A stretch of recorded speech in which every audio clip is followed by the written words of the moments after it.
اعوذ باللہ من الشیطان الرجیم بسم اللہ الرحمن الرحیم. عزیزان ایمان، آج مارچ 1969 کی 23 تاریخ ہے اور درس کا آغاز سورہ بقرہ کی آیت 177 سے شروع ہوتا ہے. 2/177. سابقہ آیات میں حرام اور حلال کے متعلق تفصیلات سامنے لائی گئی تھی. یہ چیزیں دنیا کے تمام مذاہب میں ہیں. تفصیل میں اختلاف ہو سکتا ہے، لیکن حرام اور حلال پروہیبیشن کی چیزیں، اس قسم کی جزیات، یہ تمام مذاہب میں ہیں. تو یہاں سے یہ نظر آیا کہ یہ بھی وہ مشترکہ اقدار ہیں جو مذہب میں اور دین میں پائی جاتی ہے. یہ ٹھیک ہے کہ دین میں بھی جزیات ہوتی ہیں، لیکن جو ہی یہ جزیات اور یہ فروعات سامنے آئیں، قرآن کریم نے اسی ایک سانس میں یہ بتا دیا کہ مذہب اور دین میں فرق کیا ہوتا ہے. مذہب میں یہ جزیات و تفاصیل یہ مقصود بالذات ہو جاتی ہیں. ریچولز، رسومات، مظاہر، جن جن شکلوں کے اندر کسی ایک اصول کو سامنے لایا جاتا ہے، یہ مقصود بالذات ہوتی ہیں. دین میں یہ ایک عظیم مقصد کے حصول کا ذریعہ ہوتی ہے. اگر وہ مقصد سامنے نہیں، اگر یہ اس کے حصول کا ذریعہ نہیں بن رہی، تو وہی کھڑے ہو جانا پڑتا ہے یہ سوچنے کے لیے کہ کہیں کوئی غلطی ہو رہی ہے. یہ جو کچھ ہم کر رہے ہیں یہ کچھ مکینیکلی ہو رہا ہے، اس کا نتیجہ مرتب نہیں ہو رہا. یہ ساری لکڑیاں اکٹھی کی ہوئی ہیں ہم نے، خشک لکڑیاں ہیں، سردی بھی بہت ہے، لکڑیوں کے گرد بیٹھے بھی ہیں علاوہ تاپنے کے لیے. سردی کم نہیں ہو رہی، گرمی نہیں پہنچ رہی. دیکھنا پڑتا ہے کہ کمی کیا ہے. کمی کیا ہے؟ ماچس نہیں ہے کہ سوزے اندرون باقی نہیں ہے، لکڑیاں جل نہیں رہی.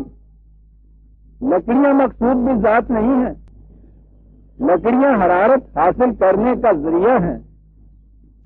مذہب صرف خشک لکڑیوں کو کھڑا کر دیتا ہے، کہتا ہے کہ اس کے گرد آ کے بیٹھ جایا کرو، تمہاری سردی کم ہو جائے گی. کہا جاتا ہے کہ بیٹھتے ہیں سردی نہیں ہٹتی، کہتا بیٹھتے رہو، یہاں نہیں ہٹتی تو وہاں جا کے ہٹے گی، جہنم سے جا کے تو ہٹے گی. دین وہیں کھڑا کر دیتا کہ اگر سردی کم نہیں ہو رہی ہے تو کہیں کوئی غلطی ہو رہی ہے. سوچو کہاں غلطی ہو رہی ہے. اس کا معیار نتیجہ ہوتا ہے، اس کا ٹیسٹ پریگمیٹک ہوتا ہے. وہ کر کے بتاتا ہے، نتیجہ نکالتا ہے. یہ نتیجہ اس کے دعوے کی صداقت کا ثبوت بن جاتا ہے. یہ ہے دین. جو ہی قرآن نے پیچھے سے یہ جزیات، فروعات یا وہ چیزیں کہ جو مذاہب کے اندر مشترک ہوتی ہیں، جسے میں نے کہا کہ حلال و حرام کی چیز، وہ تو کہیں بھی آپ کسی مذہب میں دیکھیے تو ضرور بات یہ کہیں گے کہ یہ نہیں ہم کھا سکتے. یہ چیزیں دینے کے بعد فوراً وہ کہتا ہے، اور یہ عظیم آیت ہے قرآن کریم کی جو دین کو مذہب سے الگ کر کے بتاتی ہے. جیسا کہ میں کہا کرتا ہوں، مذہب کے سٹیج پہ یہ کھڑا ہوتا ہے دین، اور مذہب کے خلاف چیلنج دیتا ہے، اور وہ کہتا یہ ہے کہ لیسن البر ان تولوا وجوہکم قبل المشرق والمغرب. کہیں اسی کو نہ نیکی سمجھ لینا، یہی کشاد کی راہ نہ اپنے ذہن میں تم نے سمجھ لینا کہ مشرق کی طرف منہ کر لیا یا مغرب کی طرف منہ کر لیا. آپ دیکھتے ہیں کہ کتنا بڑا چیلنج ہے. یہ یوں نظر آتا ہے کہ جیسے کوئی ایک ایتھیسٹ کہہ رہا ہے ایک دہریہ یہ کہہ رہا ہے کہ کیا تم نے یہ رکھا ہے، یہ کیا آپ نمازیں پڑھتے رہتے ہو کے ساتھ یوں طرف قبلہ شریف کی اور یوں کھڑے ہو، یہ یعنی بظاہر یوں نظر آ رہا ہے. کتنی بڑی چیز ہے یہ، کتنا بڑا اعلان ہے مذہب کی اسٹیج پہ جو کھڑا ہو کے کہہ رہا ہے سامنے مذہب سے کہ لیس البر ان تولوا وجوہکم قبل المشرق والمغرب. مذہب میں سارا زور اس پہ دیا جاتا ہے رخ کس سمت کو ہے.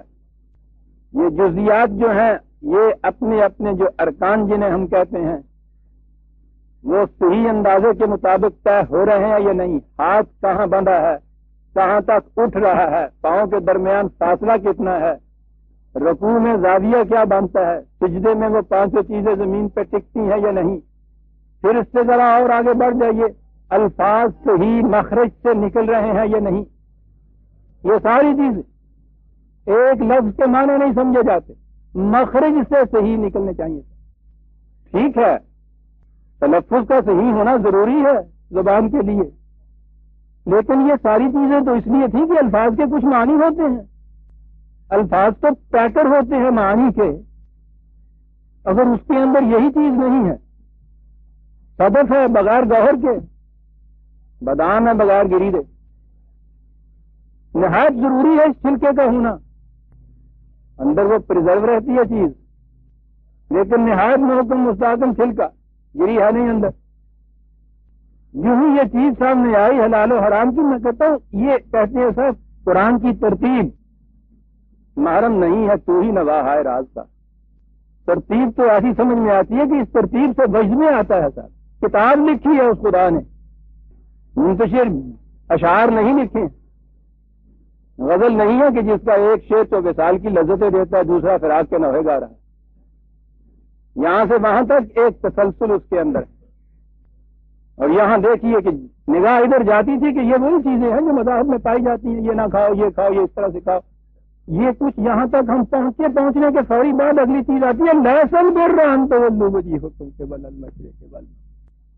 کہیں اس فریب میں مبتلا نہ ہو جانا کہ مقصود بالذات یہ جزیات ہیں، یہ رسوم ہیں، یہ ارکان ہیں.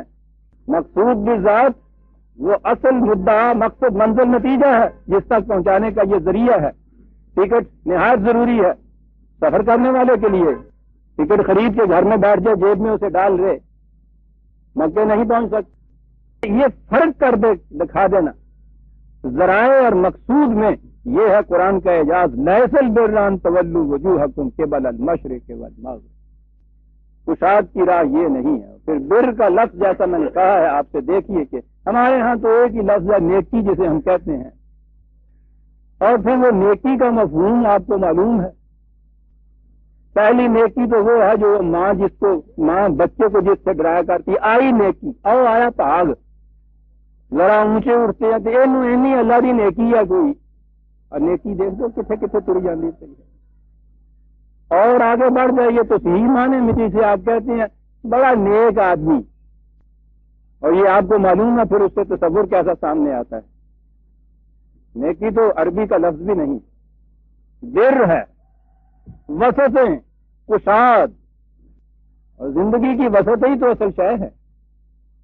دوسرا لفظ جس کے لیے آپ کے لیے خیر آتا ہے، جیسا میں نے کہا ہے خیر تو وہی ہے جس کا جو مادہ ہے اختیار کا، انسانی اختیارات کی وسط ہے. یہاں بر کہا ہے اس کو. زندگی کی کشاد کی راہ یہ نہیں ہے کہ تم ان رسومات کے الجھاؤ میں الجھ جاؤ. اگر صرف انہی میں الجھے رہو زندگی تو سمٹ جاتی ہے عزیزان مان ان کے اندر. آپ دیکھیں گے جتنے لوگ انہی چیزوں کو مقصود بذات سمجھے ہوئے ہیں، آپ دیکھتے ہیں وہ کتنے تنگ نظر ہوتے ہیں. گھٹن ہوتی ہے ان کے اندر، ضیق ہوتی ہے ان کے اندر، کشاد نہیں ہوتی ظرف کے اندر. ذرا آپ کے پاؤں میں ذرا فاصلہ کم ہو اور اس کے بعد دیکھیے کہ اس مسجد سے کس قسم کی پھر آپ کے خلاف وہ آوازیں اٹھتی ہیں، کفر تک جا کے منتج ہوتی ہیں. کئی نماز پڑھنے والے میرے ذہن میں ہے کہ انہوں نے مسجد میں جانا چھوڑ دیا. ایک عزیز ترین دوست کے سامنے تھے، مسجد میں وہ کھڑے، نماز پڑھنے کے لیے گئے، نماز میں کھڑے ہو گئے. جو ساتھ کھڑا تھا اس نے نیت توڑی، جھٹ سے نیچے بیٹھا. وہ پتلون ٹخنے سے ذرا نیچے تھی، وہ جلدی سے اس کو یوں لپیٹ کے اس پتلون کی بنائی نیکر، اور اس کے بعد پھر اللہ اکبر کے کھڑا ہو گیا. اپنے ذہن میں سمجھتا ہوگا پتہ نہیں کتنا تیر ماریا جناب. تیر وہ تھا کہ اس کے بعد وہ ہمارے دوست پھر مسجد میں نہیں گئے. وہ بر کہتا ہے. آپ دیکھیے کہ تنگ نظری کتنی پیدا ہوتی ہے جب آپ ان چیزوں کو الجھ کے انہیں کو مقصود بالذات بنا لیتے ہیں. ساری لڑائیاں آپ کی اس پہ ہو رہی ہیں کہ ہاتھ کہاں باندھنا چاہیے کہاں چھوڑنا چاہیے. صرف پھٹوزل ہو رہے ہیں, مسجدوں پہ تالے پڑ رہے ہیں, پولیس میں رپورٹیں ہو رہی ہیں. کس بات کے اوپر صاحب؟ اس مسجد میں یہ آ گیا جس نے اللہ اکبر کے بعد کانوں تک رکوع میں جانے سے پہلے کانوں تک ہاتھ نہیں اٹھائے صاحب. نفرت, انتقام, تنگ نظری, تیر چشمی, یہ ساری چیزیں پیدا ہو جاتی ہیں. اس سے آپ نے دیکھا قرآن نے بر کا لفظ یہاں کیوں استعمال کیا ہے. زندگی کی وسعتیں, نگاہ میں کشادگیاں, وہ مذہب کی جزیات کی تنگ نائے میں گھر کے یہ چیزیں پیدا نہیں ہو سکتی. آزادی میں بہرے بے قرار زندگی.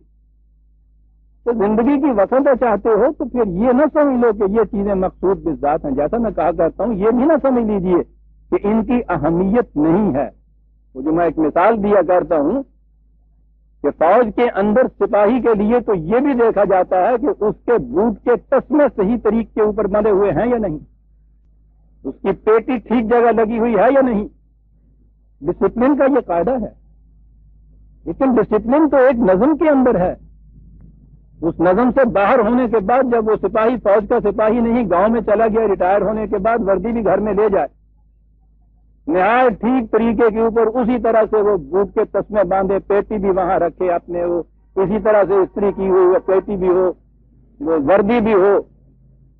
بندوق وہاں نہیں ہے تو چلو ڈنڈا ہی صحیح وہی ہاتھ میں لے لیا, اور اس کے بعد صبح اٹھ کے صبح گاؤں کی گلی کے اندر لیفٹ رائٹ کرتا ہوا وہ چلا آئے, اور یہ سمجھے کہ وہ جتنا کام فوج کے اندر کرتا تھا وہ سارا پورا ہو گیا ہے. اب دشمن ادھر کا رخ نہیں کر سکتا.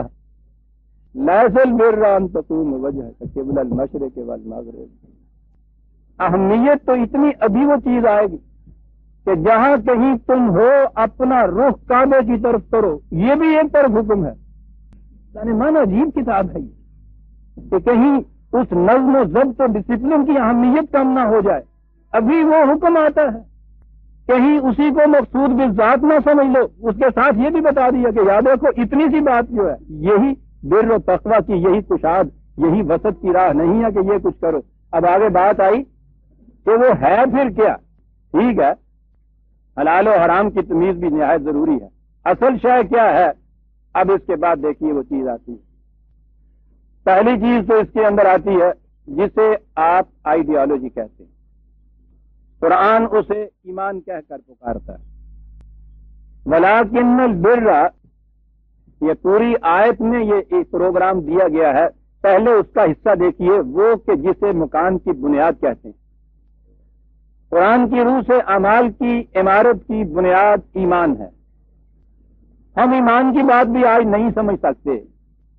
عام طور پہ اعتراض ہوتے ہیں, میرے پاس تو روز لوگ آتے رہتے ہیں, وہ نوجوان سچے بھی ہیں, کہتے ہیں صاحب ایک شخص خدا کو مانتا ہے, ایک شخص خدا کو تو نہیں مانتا لیکن تمام نیکی کے کام کرتا ہے, خیرات دیتا ہے, لوگوں کی بھلائی کے کام کرتا ہے. وہ دیکھیے گنگا رام نے ہسپتال بنا دیا, فلاں نے یہ کر دیا. تو یہ بتائیے کہ یہ نیکی ہے یا نہیں؟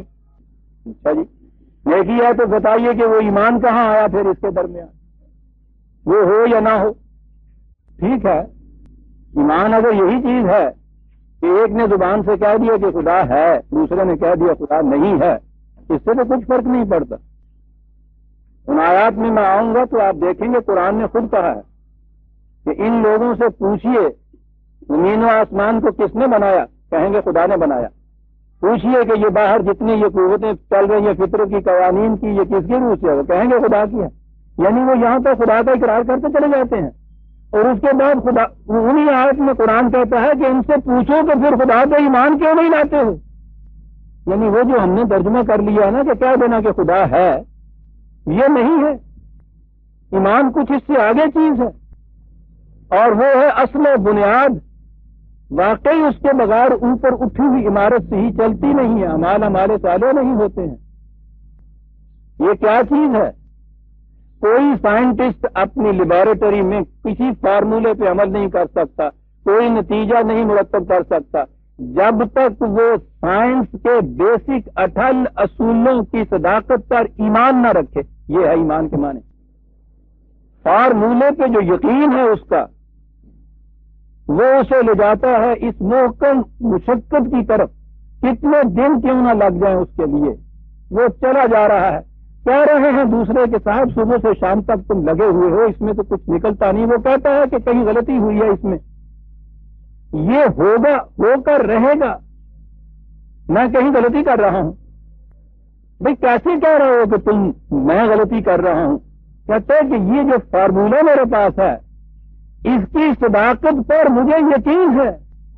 یہ فیتھ نہیں ہے، یہ کنوکشن ہے. اور یہی ایک یقین ہے جو اس کو لیے چلا جائے. بحر بے کنار سمندر، ہم میں سے جنہوں نے سمندر کو ساحل پہ دیکھا ہے، ہم تصور نہیں کر سکتے کہ اور آگے جا کے ساحل کہیں نظر ہی نہیں آتا. کوئی کنارہ سمندر کا نظر نہیں آتا. میلوں تک نگاہ دوڑائیے، ادھر دائیں بائیں آگے پیچھے کوئی کنارہ نہیں ہوتا. بالکل سمندر. اس میں چلا جا رہا ہے جہاز، اور آپ دیکھتے ہیں کہ جہاز ٹھیک سیدھا اس راستے پہ چل کے اپنی منزل مقصود پہ پہنچ جاتا ہے. کیا چیز ہوتی ہے؟ ایک کمپس، وہ جسے قطب نما کہتے ہیں. ایک آلہ اس کیپٹن کے سامنے ہوتا ہے لٹکا ہوا. وہ وہاں اپنی کیبن میں بیٹھا ہوا اس پہ نگاہ کیے ہوئے وہاں سے ڈائریکشن دیتا چلا جاتا ہے، ذرا دائیں کو ذرا بائیں کو، اور وہ یہ کرتا چلا جاتا ہے. اور وہ جہاز سیدھا ٹھیک منزل مقصود پہ پہنچ جاتا ہے. کس چیز پہ؟ اس اتنے سے آلے کی صحت پہ یقین ہے اس کا کہ یہ مجھے صحیح رہنمائی دے رہا ہے. وہ تو پھر بھی دور کی بات ہے. یہ ہمارے ہاں جو ہوائی جہاز اڑتا ہے، اوپر جانے کے بعد اس کے سامنے نہ لندن ہوتا ہے، نہ نیو یارک ہوتا ہے، نہ پیچھے لاہور ہوتا ہے. ایک جیسے فضائی ہوتا ہے، بے کنار فضا، جس میں سوال ہی نہیں ہے کہیں کسی باؤنڈری کا، کسی نشان کا. آپ دیکھتے ہیں کہ وہ کس طرح سے یہاں سے اڑتا ہے، ٹھیک وقت پر ٹھیک راستوں سے صحیح اپنی منزل پہ پہنچتا. کیا چیز ہے؟ اس کے پاس بھی ایک آلہ ہوتا ہے. یہی اگر اسے اس آلے کی صحت کا یقین نہ رہے تو پھر آپ دیکھتے ہیں کہ اس کے بعد نہ انجن ضمانت نہ انجینئرنگ، ختم ہو جاتا ہے قصہ. یہ جو اپنے سامنے کے آلے کی صحت پر یقین ہے، اسے ایمان کہتے ہیں. کہ یہ صحیح رہنمائی مجھے دے گا منزل مقصود تک پہنچنے کے لیے، اسے ایمان کہتے ہیں. یہ آئیڈیالوجی ہوتی ہے. اس کی بنیاد یہ ہے کہ یہ جو ہدایت، رہنمائی، گائیڈنس مجھے مل رہی ہے، یہ مرغے بادن ماس کی گائیڈنس نہیں ہے کہ ابھی میں نے دیکھا تو اس نے رخ ادھر کیا ہوا تھا، 2 منٹ کے بعد دیکھتا ہوں تو ادھر رخ ہے. کیا ہوا؟ ہوا کے ساتھ اس کا رخ بدل رہا ہے. مجھے یہ جو گائیڈنس مل رہی ہے یہ مرغے باد نما نہیں ہے، ہوا کے ساتھ نہیں بدلے گا. یہ کبھی دھوکہ نہیں کرے گا. لا انفصام لہا فقد استمسک بالعروۃ الوثقی لا انفصام لہا.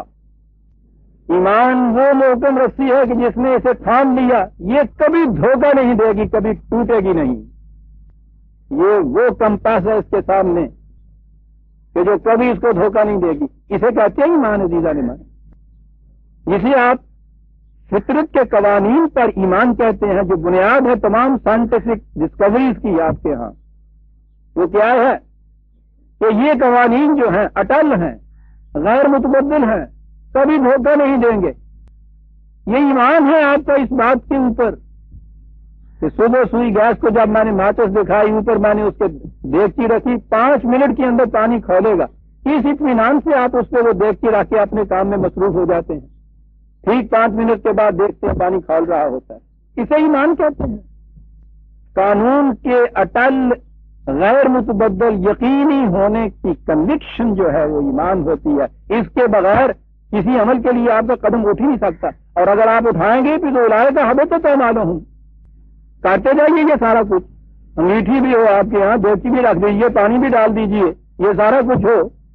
کوئی گیس نہیں ہے اس کے اندر، لکڑیاں بھی رکھ دی ہیں، ماچس نہیں ہے آپ کے یہاں. یہ ہے، اسے اعمال کہتے ہیں. اب آپ نے دیکھا کہ اس کی اہمیت کتنی ہے اعمال کی. اس کنوکشن کے بغیر تو آپ ایک قدم آگے نہیں اٹھا سکتے. راستے بھولے ہوئے مسافر سے پوچھیے کہ شام کو تکان کے سوا اس کے حصے میں آتا کیا ہے. ہو سکتا ہے کہ وہ صبح کی نسبت شام کو منزل سے دگنا دور ہو. یہ ہے ایمان عزیزان ایمان. خدا کی رہنمائی پر یہ کنوکشن کہ یہ مجھے صحیح منزل تک پہنچا دے گی. جو پروگرام اس نے دیا ہے اس کے مطابق اگر میں کرتا جاؤں گا تو یہ نتیجہ مرتب ہو کر رہے گا. اٹل ہے لم فسام الہا. یہ دھوکہ نہیں دے سکتا. یہ کنوکشن ایمان کہلاتی. ایمان کیا ہے؟ سب سے بنیادی چیز جسے ہم اللہ کہتے ہیں. اللہ کے قوانین کے اٹل ہونے پر ایمان. ورنہ اگر اتنی سی چیز ہے کہ ایک نے کہا اللہ ہے دوسرے نے کہا نہیں ہے تو فرق ہی کچھ نہیں پڑتا.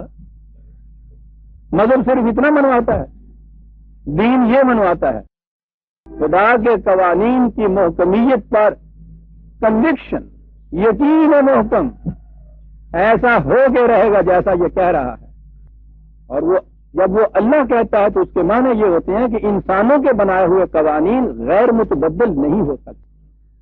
وہ اتنی سی چیز ہے کائنات خدا کی بنائی ہوئی، اس کے قوانین کو پرکھ کے دیکھ لو کتنے غیر متبدل ہیں. تمہاری زندگی کے اندر بھی جب اس نے قوانین دی ہیں اسی طرح سے وہ محکم اور غیر متبدل ہوں گے. یہ ہے جسے آپ خدا پر ایمان کہتے ہیں. خدا پہ ایمان اس کے معنی ہے اس کی وحی پہ ایمان، اس کی رہنمائی پر ایمان. یعنی صرف خدا پر ایمان جو ہے اور آگے وحی پر ایمان نہیں ہے. جو معنی چیز ہے وہ ایمان اس کی ضرورت اس لیے ہے کہ وحی پر، گائیڈنس پر، رہنمائی پر ایمان ہو. ورنہ برہم سماجیوں میں تو ایک دین نکالا تھا. خدا پر ایمان، خدا کی پوجا پاٹ کرنی ہے. معاملات زندگی کے دنیا میں اچھی اچھی باتیں جہاں کہیں تمہیں ملتی ہیں ان کو لے لیجیے.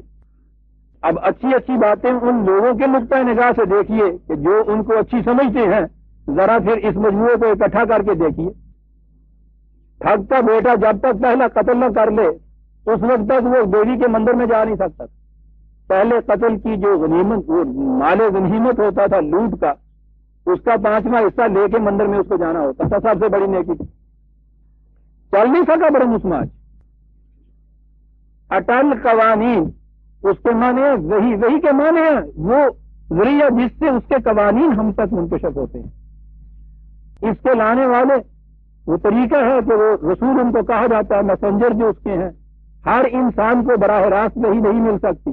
طریق یہ ہے، میں بتا چکا ہوا ہوں کیوں یہ ایسا طریقہ اختیار کیا گیا، اس کو دہرانے کی ضرورت نہیں ہے. بہرحال وہ جن کی وساطت سے وہ قوانین آتے تھے ان کے متعلق کیا ایمان. رسول غور کیجیے آپ، ایمان کے اجزاء کتنی اہمیت ہے، کہیں ان کو خدا نہ سمجھ لینا. یعنی رسول رسالت پر ایمان کے معنی یہ ہیں کہ وہ الوہیت کے درجے پہ نہیں ہے، وہ صرف میسنجر ہیں، ڈاکیے ہیں. خدا کا پیغام ہم تک پہنچاتے ہیں. دیکھتے ہیں درمیان میں یہ ساری یہ تو اس الوہیت کو پاک کرنے کے لیے یہ سارے ایمان دوسرے آتے ہیں. مذہب میں یہی وہ اجزاء، باقی جو ہے ان کو خدا بنا لیا جاتا ہے. دین میں صاف بات ہوتی چلی جاتی ہے. ایمان اللہ پر، اس کے معنی یہ ہے کہ اس کی وحی یا گائیڈنس کے اوپر ایمان. کہاں ملے گی یہ چیز؟ اس کی کتاب میں. کتاب پر ایمان. یہ جنہوں نے آ کے دی ہے تمہیں تو نہیں معلوم، یہ انہوں نے آ کے دی ہے.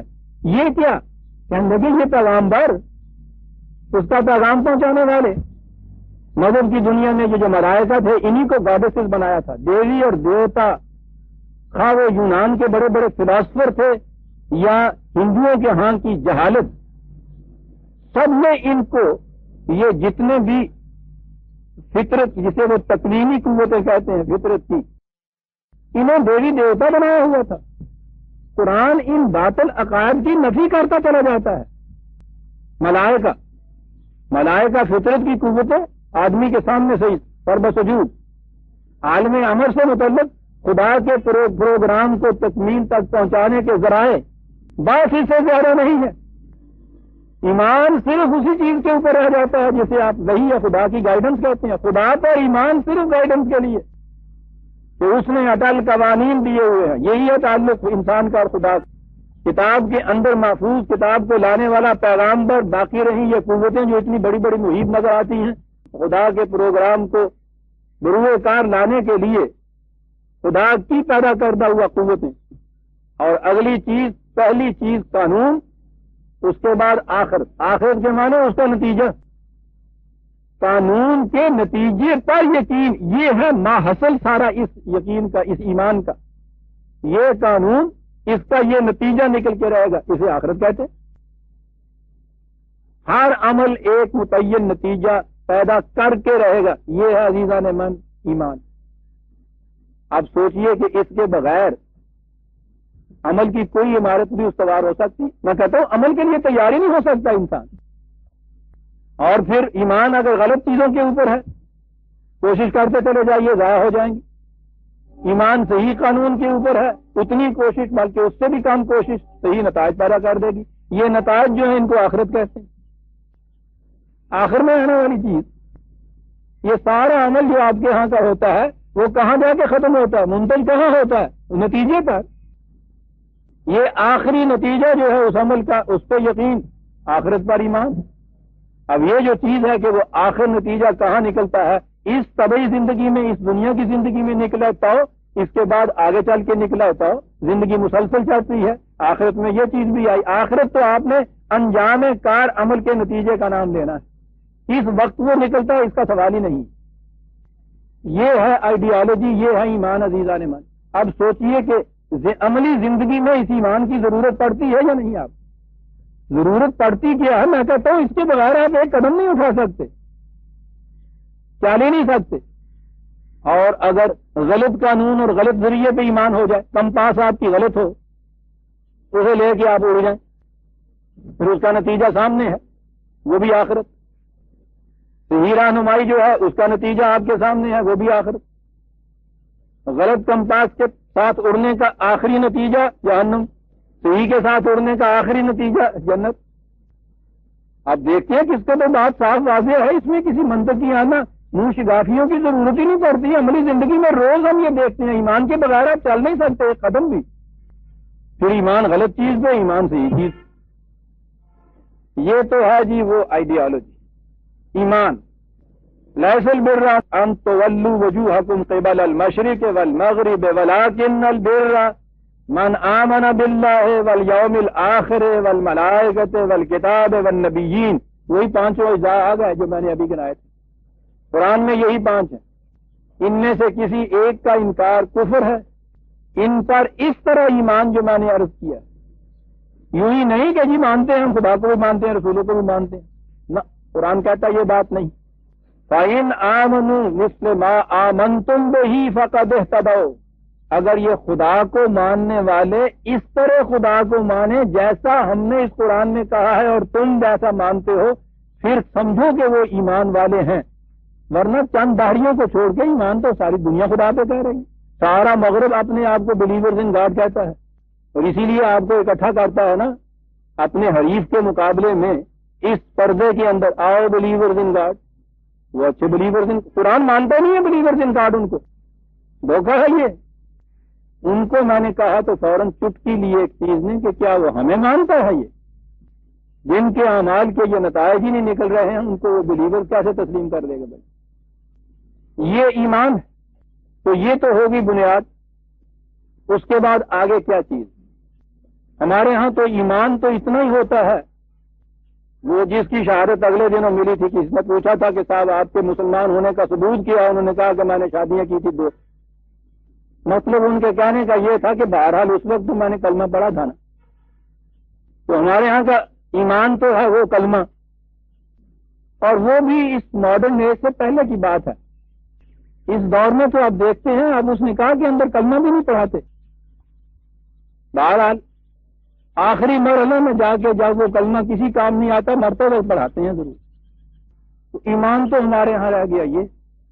اس کے اوپر آگے ارکان اسلام، ارکان پلرز کو کہتے ہیں، ستون کھڑے ہوئے۔ اب آپ سوچ لیجئے، فرض کر لیجئے بنیاد بھی ٹھیک تھی اور اس کے اوپر آپ نے کھڑے کر دیے پلر، تو پھر عمارت بن گئی۔ بارش سے بھی آپ کو حفاظت مل گئی، گرمی سردی سے بھی مل گئی، چوروں سے بھی آپ محفوظ ہو گئے۔ کیوں کہ جی پان تھا مجھے کھڑے کر دیتے میں۔ یہ ارکان کھڑے کرنے سے اوپر کوئی عمارت بنانے کے لیے، چھت ڈالنے کے لیے، تو چھت وت کچھ نہیں۔ یہاں نہ بنیاد ہے اس کی جسے ایمان آپ کہتے ہیں، اس کا پتہ نہیں کہ یہ ہے کیا بات جو ایمان کہتے ہیں، اس کے اوپر جو آپ کھڑے کرتے ہیں وہ صرف رکن ارکان کھڑے کرتے ہیں پھر نہ عزیزم، لیس البر، یہ محض رسوم کی پابندیاں، ریچولز کی پابندیاں، کوئی کشاد کی راہ نہیں۔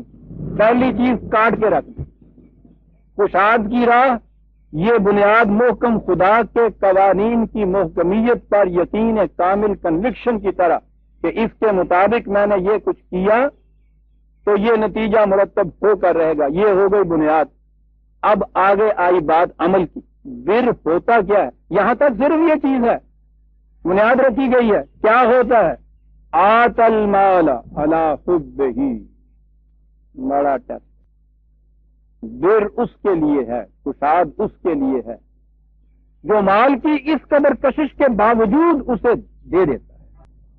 آپ کہیں گے اس کے لیے اتنے بڑے پہلے وہ جو بنیاد بنائی گئی، ایمان بنایا گیا، یہ اس کی ضرورت کیا ہے؟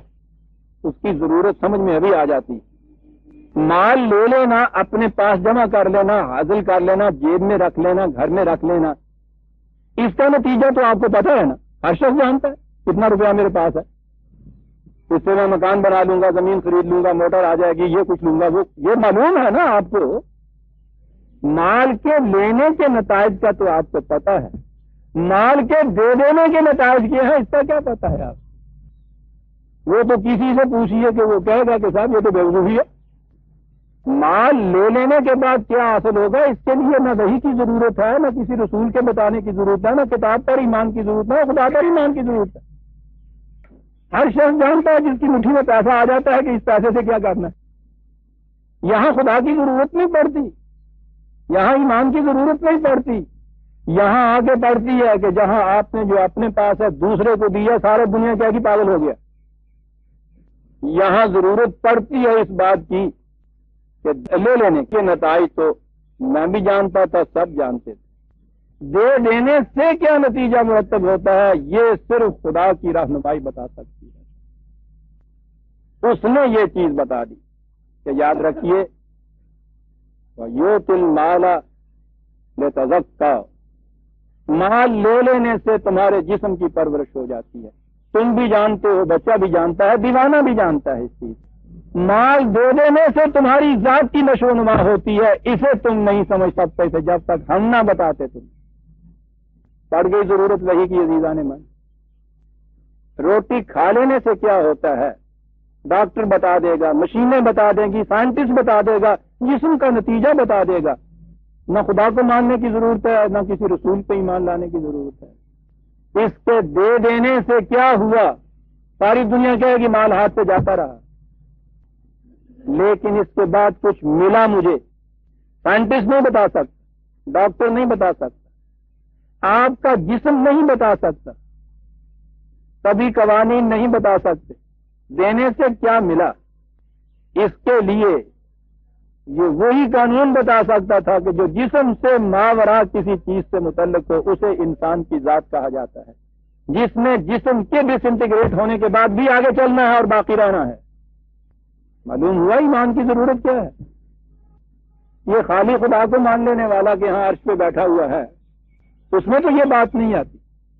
خدا کے اس قانون پر ایمان کہ لے لینے سے تو ذرا وقتی فائدہ ہوتا ہے، تبھی فائدہ ہے، کتنا زیادہ سے زیادہ اٹھا لو گے فائدہ، کتنے دن تک کے لیے، لیکن دے دینے سے اس کے وہ شے کہ جو موت سے بھی نہیں مرتی اور آگے چلتی ہے، اس سے اس کی پرورش ہو جائے گی۔ یہ ہے ایمان عزیزان من۔ اس لیے پہلے یہ بات کہی، اس ایمان کے بعد ورنہ باقی دنیا میں خدا کا نام ماننے والا بھی کہتے ہیں خراب دے دیتا ہے، یہ کچھ کر دیتا ہے۔ اس نے پہلے بنیاد بنانے کے بعد یہ کہا وَآتَ الْمَالَ عَلَىٰ حُبِّهِ، دیتا ہے وہ عَلَىٰ حُبِّهِ۔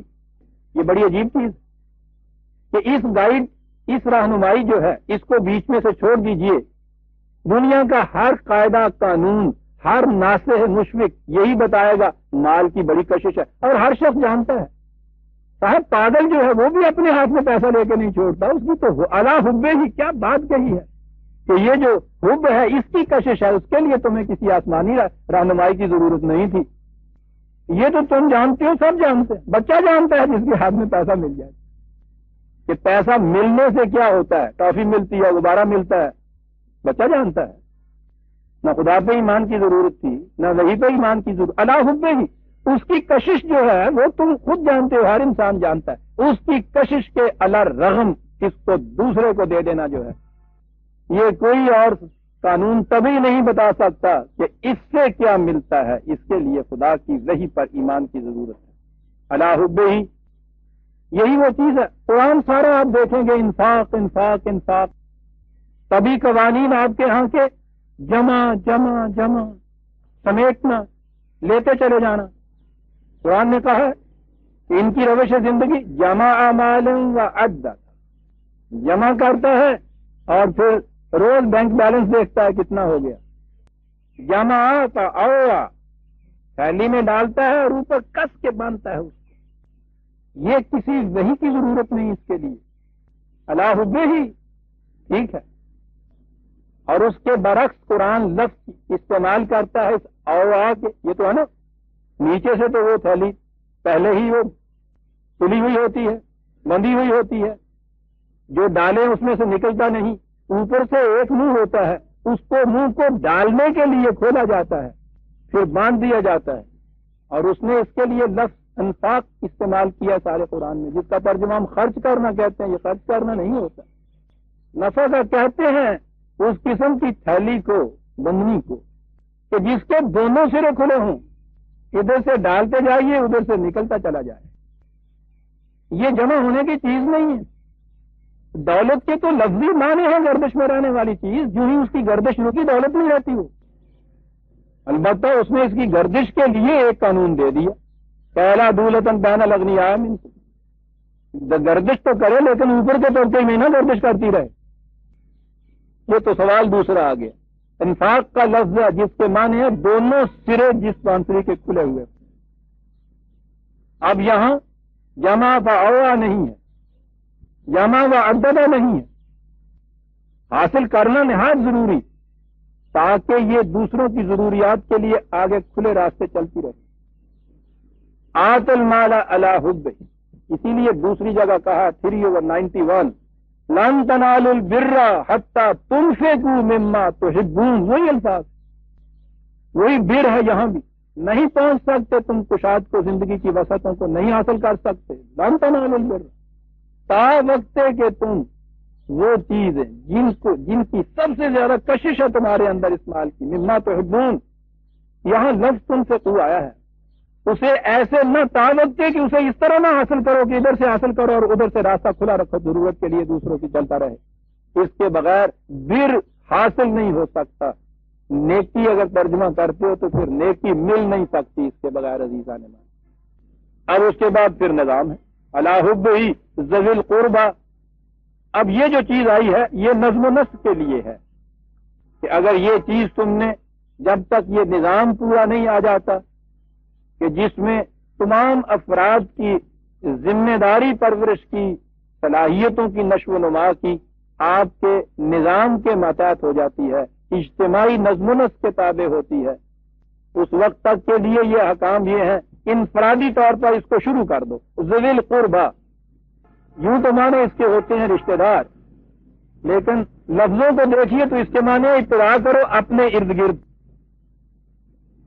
اپنے گھر کی دیوار دائیں اور بائیں کی یوں صبح اٹھ کے گرا دیجئے، ادھر اور ادھر کے 3 گھر ایک گھر بن گیا نا، یہ ہو گئے ذوی القربہ کے اندر آ گئے۔ یہ نظم و نسق کے لیے ہے، انفرادی طور پر یوں اس کو شروع کیا، پھر اس کے بعد آگے نگاہ دوڑائی، والیتامی، معاشرے میں جو تنہا رہ گئے، یہاں ذوی القربہ ہے کہ وہ تمہارے قریب ہیں، یہ تنہا نہیں ہے۔ پھر وہ آگے دیکھو کہ جس کے قرب بھی کوئی نہیں ہے اس کے قریبی بن جاؤ، یتیم نہ رہے۔ والمساکین، کل تک کام کاج کرتا تھا، ایک حادثہ گزرا، اس کی حرکت مبدل بسکون ہو گئی، ساکن ہو گئی، رک گئی چلتی ہوئی گاڑی اس کی، اٹھو ایک دھکا دے دو اس کو بھی، بیٹری کام نہیں کر رہی، ذرا سا دھکے دینے کی ضرورت ہے، تھوڑا سا پش کر دو گے چل پڑے گی گاڑی. یہ ہے مسکین کے لیے یہ کر دو. وابن السبیل کہاں تک جاتا ہے قرآن؟ دنیا جب یہ کہا کہ یہ اپنے ارد گرد اپنے یہ، تو نظر آیا کہ یہ بھی ایک گروہ بندی ہے. یہیں تک ہے یہ جو کچھ کہہ رہا ہے کہ جو اپنے ہیں تمہارے انہیں تک یہ چیز کرو. بات نہیں، تمہارے ہاں سے جو گزرنے والا ہے اس کو بھی دیکھو، اس کو اگر ضرورت ہے اس کو بھی لو. اب مسافر کے مقابلے میں ابن سبیل تو وہ کہتے ہی اس مسافر کو تھو جس کی کوئی ضرورت رک جائے اور وہ آ جائے تمہارے پاس. اپنے اور بیگانے اس میں سارے آ گئے. یہ بھی قریبی ہو گیا تمہارا جو راستے گزرتے ہوئے تمہارے ہاں سے گزر کے چلا گیا ہے. والسائلین کام کر رہا ہے، محنت کر رہا ہے، اس محنت کے محاصل سے ضرورت پوری نہیں ہوتی، کمی رہ جاتی ہے، اسے سائل کہتے ہیں. اس معاشرے میں تو اس سے تو کسی کو واسطہ نہیں ہے کہ اس کی ضرورت اتنے میں پوری ہوتی ہے یا نہیں جتنا ملتا ہے. یہاں تو یہ ہے نا کہ صاحب وہ ٹھیک ہے 3 روپے روز مقرر کیے، بڑے سے بڑا جو اپنے آپ کو آجر جو ہے وہ عادل کہتا ہے وہ یہ ہے کہ صاحب میں تو شام کو اس کا پسینہ خشک ہونے سے پہلے اس کی مزدوری دے دیتا ہوں. بھائی یہ بات ٹھیک ہے، 3 روپے مقرر کیے تھے، 3 روپے شام کو دیے، اس 3 روپے میں اس کے بچوں کے لیے آٹا آ سکتا ہے یا نہیں؟ وہ کہتا صاحب یہ تو میرا کام نہیں، یہ اس کا کام نہیں، یہ اس معاشرے میں کسی کا بھی کام نہیں کہ وہ یہ دیکھے. مبنی پر انصاف معاشرہ اسے کہا جاتا ہے جس میں یہ ویجز اس کو ملتی رہیں. ایک تو وہ ہے نا کہ دھاندلی سے یہی نہیں دیتے، روتا رہ رہا ہے مزدور. اچھا معاشرہ وہ گنا جاتا ہے جس میں یہ اچھا فرد وہ گنا جاتا ہے کہ صبح کو اس کے ساتھ بات طے کرے، شام کو یہ دے دے. اچھا معاشرہ وہ جس میں یہ کچھ جو ہے مل جائے. یہ جو دیا جاتا ہے اس سے اس کی ضروریات پوری ہو رہی ہیں یا نہیں؟ آج کے کسی معاشرے نے یہ بات اپنے ذمہ نہیں لی. یہ قرآن نے پہلے بات یہ بات بتائی. یہ سائل کے معنی ہمارے ہاں تو بیکاری ہو گیا ہے نا، سوال کرنے والا. یہ بنیادی معنی اس کے نہیں ہے. اس کے معنی ہے کہ جس کی ضرورت پوری نہ ہوتی رہو، احتیاج باقی رہ جائے. جس نے بر حاصل کرنی ہے اس کا فریضہ یہ ہو جاتا ہے یہ دیکھے کہ جو میں نے اس سے مقرر کیا تھا وہ میں نے دیا. قرآن نے کہا ہے کہ تمہارے اوپر ان اللہ یامرکم بالعدل، ایک تو یہ ہے عدل، یہ کر دیا تم نے، مقرر کیا وہ دے دیا. کہا اس کے بعد یہ دیکھنے کی بات ہے کہ اس سے کوئی کمی تو نہیں رہتی. عدل والاحسان، کمی پوری کرو. عدل کے بعد جو سائل رہ جاتا ہے، ضرورت اس کی ابھی باقی رہ جاتی ہے، یہ بھی فریضہ ہے معاشرے کا کہ پورا کرے انسان. سائلین و پھر رقاؤ، کیا بات ہے. بنیادی چیز ہے انسانیت کی آزادی. یہ ہے بنیاد آپ کے دین، شرف انسانیت کا احترام. اب یہ ضروریات طبی جو تھی یہ تو پوری ہوئی، لیکن اس کے بعد نگاہ اٹھا کے دیکھو کہ کوئی اس حالت میں تو نہیں ہے کہ دوسرا شخص اس کی احتیاج سے فائدہ اٹھا کے اس کو محکوم اپنا بنائے ہوئے ہے. جہاں جہاں یہ صورت ہے تمہارے اوپر فریضہ ہے کہ اپنا مال اس مقصد کے لیے حاصل کرو، تو اس کی گردن کو آزاد کرا لو اس کی محتاجی سے. یہ تھی وہ چیز جس کے لیے باتیں ہو رہی ہیں کہ صاحب اسلام کی جنگیں مدافعت کے لیے تھی یا اگریشن کے لیے تھی، ڈیفینسو تھی یا آفینسو تھی، سوال ہی نہیں ہے. وہ تو نبی اکرم صلی اللہ علیہ وسلم کا مکتوب گرامی کا ایک فکرہ بات ساری واضح کر دیتا ہے. ایران کے کسرا کو جو لکھا اس میں کہا یہ کہ تمہارے ہاں کے کاشتکاروں کے اوپر تمہارے ذمہ دار اتنے ظلم کر رہے ہیں اور کوئی وہاں نہیں ہے کہ ان کو ان کے مظالم سے چھڑا دے. میں تمہیں وارن کرنا چاہتا ہوں، اگر ان ذمہ داروں نے اب اس ظلم و تشدد سے ہاتھ نہ روکا ان کے جرائم کا بار تمہاری گردن کے اوپر ہوگا اور اس کے لیے ہمیں آنا پڑے گا. اب آپ فیصلہ کر لیجئے کہ یہ ڈیفینسز ہیں یا اوفینسز ہیں. قرآن کہتا ہے مدینے میں جب سیٹلڈ ہو گئی چیز، کوئی مخالف نہ رہا، اس وقت ان سے کہہ رہا ہے کہ بڑے اطمینان سے تم بیٹھ گئے کہ ہاں صاحب ٹھیک ہے ہم محفوظ ہو گئے، اب کوئی ڈر نہیں. کیا تم ان کمزوروں کی چیخ پکار کو نہیں سن رہے جو کہہ رہے ہیں کہ اے خدا ہمیں اس بستی سے ظالموں کے ہاتھوں سے نجات دے، بھیج کوئی اپنی طرف سے ہمارا والی، بھیج کوئی اپنی طرف سے ہمارا حمایتی. ان سے وہ کہہ رہا ہے سن نہیں رہے ہیں، وہ ہمیں پکار رہے ہیں خدا کو. یہاں سے بات یہ بھی آج واضح ہو گئی ویسے اس کے لیے کیا مشکل تھا؟ وہ ایک ذرا سا جھنجھنا ہی دینا ہے نا، ایک زلزلے کا جھٹکا نہ، انجن میں مارن نہیں، وہ پورا مکے کا مکہ گرم ہو جاتا۔ لیکن نہیں، خدا کہتا ہے تم سن نہیں رہے، وہ ہمیں پکار رہے ہیں، اٹھتے کیوں نہیں ہو؟ اس واسطے کہ یہ اللہ کے سپاہی ہیں۔ جب کوئی مظلوم کسی مملکت کو پکارتا ہے، وہ مملکت کا ہیڈ آف دی اسٹیٹ نہیں پہنچا کہتا وہ ہے کہ تو فوج کو پوچھا کرتا ہے کہ اٹھتے کیوں نہیں، اسے بھیجا کرتا ہے۔ وہ مومن خدا کا سپاہی ہوتا ہے، جو خدا کو پکارتا ہے مدد کے لیے، خدا کے سپاہی کا فریضہ ہو جاتا ہے کہ اس کی مدد کے لیے پہنچے۔ یہ جب جہاد کی بات آئے گی تو عرض کروں گا یہ بات کیا ہوتی ہے۔ وہ جو ہمارے یہاں یہ ہے کہ یہ پہنچنے کے بعد بھی وہ خدا ہی کیا کرتا ہے، کہیں آندھی چلا دیتا ہے، کہیں وہ مٹھی مارتے ہیں صاحب، اس پہ وہ اندھے ہو جاتے ہیں، کہیں ان کو غرق کر دیتے ہیں۔ خدا یہ کہہ رہا ہے کہ سنتے نہیں ہو، وہ مجھے پکار رہے ہیں، بیٹھے کیوں ہوئے؟ یہ تو بنی اسرائیل والے کہا کرتے ہیں کہ فوجا بنتا ہوا ربوں کا پاس، وہ کہا کرتے ہیں کہ تمہیں پکارتے ہیں تم جاؤ، واجہ تین مار دینے جان اسی دئی ہے، کھان پین میں پاک پڑی تون بنا جمع لے روڑتے کیوں نہیں ہے؟ تم وہی جانا۔ کیا بات ہے، دیکھتے ہیں ایک ایک فکرے میں باتیں کس طرح سے صاف کرتا چلا جاتا ہے۔ وہ ہمیں پکارتے ہیں، سنتے نہیں، اٹھتے کیوں نہیں؟ وفر رقاب اتنی جامع چیز ہے، یہ کسی کی گردن کا کسی کے پنجے میں ہونا، یہی نہیں ہے کہ سچ مچ کی رسی بنی ہوئی ہوتی ہے۔ اس کے لیے تو سینکڑوں چیزیں ہیں بے بنانے میں، اور سوچیے تو صحیح، دیکھیے ذرا تصور میں لا کے کس نوعیت کی رسیاں ہوتی ہیں جس میں گردنیں بندھی ہوئی ہوتی ہیں۔ وہ گردنیں بھی جو بظاہر بڑی اٹھی ہوئی نظر آتی ہیں، پتہ نہیں کس قسم کی غیر مری امپرسیپٹیبل رسیاں ہوتی ہیں جن میں بندھی ہوئی ہوتی ہیں۔ قرآن کی روح سے مومن کا مقصد یہ ہے کہ انسان کی گردن میں کسی نوعیت کی بھی کہیں کسی دوسرے کی رسی پڑی ہوئی ہے، اس رسی کو اتارے وہاں۔ وفر رقاب یہ تو ایک آئٹم ہے اس کی، بر اقام الصلاۃ۔ اس کے لیے ضروری ہے ایک ایسے معاشرے کا قیام کہ جس میں افراد خود بخود قوانین خداوندی کا اتباع کرتے ہوئے اس کے پیچھے پیچھے چلتے چلے جائیں۔ اب وہ اپنے معاشرے سے آگے بڑھتا ہے۔ وآت الزکوٰۃ، نو انسانی کو نشو و نما باہم پہنچانے کا انتظام کرے۔ دیکھیے یہ بر کن کے حصے میں آ رہی، بنیادی طور پہ یہ دو چیزیں کہ والموفون بعہدہم اذا عاہدوا۔ دیکھیے عزیزان من، یہاں بڑی بنیادی اصولی چیزیں بیان ہو رہی ہیں۔ ان اصولی چیزوں میں یہ ایک چیز ہے کہ جب وہ کسی سے عہد کرتے ہیں تو عہد پورا کرتے ہیں۔ اس عہد کے اندر یہ انفرادی وعدے جو ہم کرتے ہیں وہ بھی آتے ہیں، اجتماعی ٹریٹیز جو ہوتی ہیں وہ بھی آتی ہیں، اور اصل میں تو اس میں ہر وہ چیز آتی ہے جو کسی سے آپ کہیں اور دوسرا آپ پہ اعتماد کر لے۔ یہ وعدہ اور ٹریٹی یا عہد ہوتا کیا ہے؟ اس وقت تو یہ بات لفظی ہوتی ہے کہ ہاں بھائی میں تمہارے لیے یہ کر دوں گا، یہ کہا ہے نا آپ نے۔ ان الفاظ کے نیچے بات کیا ہوتی ہے؟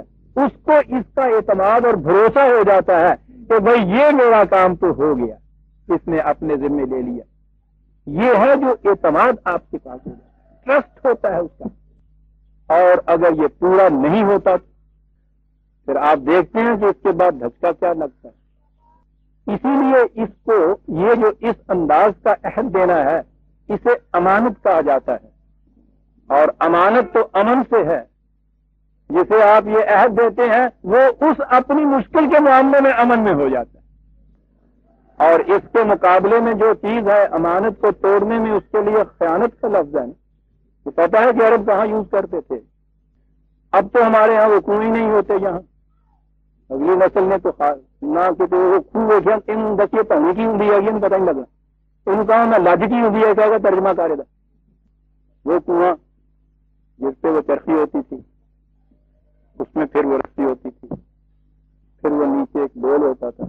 ترجمے کرنا پہ نہیں تو دھوکہ کہاں پھر جائے کہ کی ہوں ان سے دھوکہ ہوں کہ نہیں بھرا ہوا ڈول یا وہ دھوکہ پانی کا، اوپر سے آپ اسے کھینچ رہے ہیں، زمین کی کشش اسے نیچے لے جا رہی ہے، آپ اس پہ زور دے کے اوپر لا رہے ہیں، ایک کشمکش ہو رہی ہے۔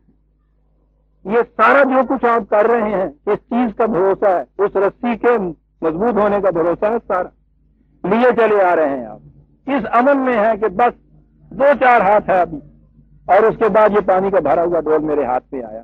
کس قدر یقین ہوتا ہے، کس قدر ٹرسٹ ہوتا ہے اس کے اوپر، اور اگر عین درمیان میں آ کے بھرا ہوا ڈول جو ہے اور آپ اطمینان سے کھینچ رہے ہیں، درمیان میں سے وہ اگر ٹوٹ جائے تو بساؤ کا تو اوپر والا جو ہے یہ کنویں میں گر جاتا ہے۔ اس طرح سے تناؤ میں جو رسی ہو اور نیچے سے ڈول آ رہا ہو، درمیان میں آ کے جو یوں ٹوٹے عرب، اس کو خیانت کہتے ہیں، جسے آپ وعدہ دیتے ہیں، عہد دیتے ہیں، اور جب اس عہد کو آپ توڑتے ہیں تو پھر اس طرح نہ جڑی ڈول والی رسی ہے نا، خود اتنے کھلوتے ہوئے جی ٹوٹتی ہے۔ آپ نے دیکھا کہ اس عہد کی اہمیت کتنی ہے، قرآن کہاں لایا ہے، اقام الصلاۃ آتوا الزکوٰۃ کے اندر والموفون بعہدہم اذا عاہدوا، دار و مدار ہی میوچل ٹرسٹ پہ چلتا ہے عزیزان۔ یہ جسے آپ لاقانونیت کہتے ہیں ہوتا کیا ہے؟ میوچل ٹرسٹ اٹھ جاتا ہے۔ امن کے معنی کیا ہے؟ آپ نے ہاتھ اطمینان سے یہاں سے نکلتے ہیں، چلے جاتے ہیں، ادھر ادھر دائیں بائیں آپ کے انسان پھر رہے ہوتے ہیں، آپ کو کسی کی طرف سے کوئی خدشہ، کوئی خوف، کوئی بے اطمینانی نہیں ہوتی۔ بڑے میلے میں ہزاروں نامانوس آدمی، اجنبی لوگ جن کے اندر آپ پھر رہے ہیں، سورین آرکلی میں سے گزر جاتے ہیں، راتوں کی تنہائیوں میں آپ چلے جاتے ہیں، یہ سارا کچھ ہوتا ہے۔ کیا ہوتا ہے؟ آپ کو اعتماد ہے، ٹرسٹ ہے ایک دوسرے کے اوپر، اور اس کے بعد جب آپ کہتے ہیں کہ بھائی نہیں اب نہیں باہر نکل سکتے، یہ کیا بات ہوگی؟ وہی انسان ہیں جن کے اندر روز آپ پھر رہے تھے، اب ان پہ سے بھروسہ آپ کا اٹھ گیا کہ پتہ نہیں کون کس وقت خنجر گھونپ دے۔ انسانی زندگی اجتماعی زندگی ہے، یہ سوشل اینیمل ہے، اس میں مل جل کے رہنا ہے، مل جل کے تو رہ ہی سکتے ہیں آپ اعتماد اور بھروسے کی بنا پر۔ جو ہی آپ کا بھروسہ اٹھا، اعتماد اٹھا، ٹرسٹ ایک دوسرے سے اٹھا، باہر تو ایک طرف برادران عزیز، گھر کے اندر آدمی نہیں آپ رات کو سوچ سکتا اگر میاں بیوی کے اندر اعتماد اور بھروسہ باقی نہ رہے۔ یہ ہے موصون عہد۔ عہد کے معنی صرف وہ معاہدات اور ٹریٹیز ہی نہیں ہے، وہ بھی اس میں آتی ہیں جیسا میں نے کہا ہے، لیکن یہ تو قدم قدم کے اوپر باہمی اعتماد اور بھروسے اور ٹرسٹ اور کانفیڈینس کی چیز ہے، بڑی چیز ہے یہ ہے دیر کی راہیں۔ بات میں یہ کہہ رہا تھا، سوچ دیکھ رہے ہیں نیکیاں، اگر ترجمہ نیکی کرنا ہے تو ان کی نیکیاں ہیں، مال کو اس کی محبت کے باوجود دوسروں کی ضروریات کے لیے کھلا رکھنے والا، اس میں اپنے اور بیگانے کی کوئی تمیز نہیں کرنی۔ پھر اس کے بعد وہ قریبی ہو، تنہا رہ گیا ہو، کاروبار چلتا ہوا رک گیا ہو، ضرورت پوری نہ ہوتی ہو، اور کسی قسم کی دوسری کے غلامی کے اندر، یہ جو چیز ہے اس کے لیے اقام الصلاۃ انفرادی چیز نہیں، انفرادی طور پہ تو اس وقت میں نے عرض کیا جائے گا جب تک یہ نظام نہیں پورا ہوتا۔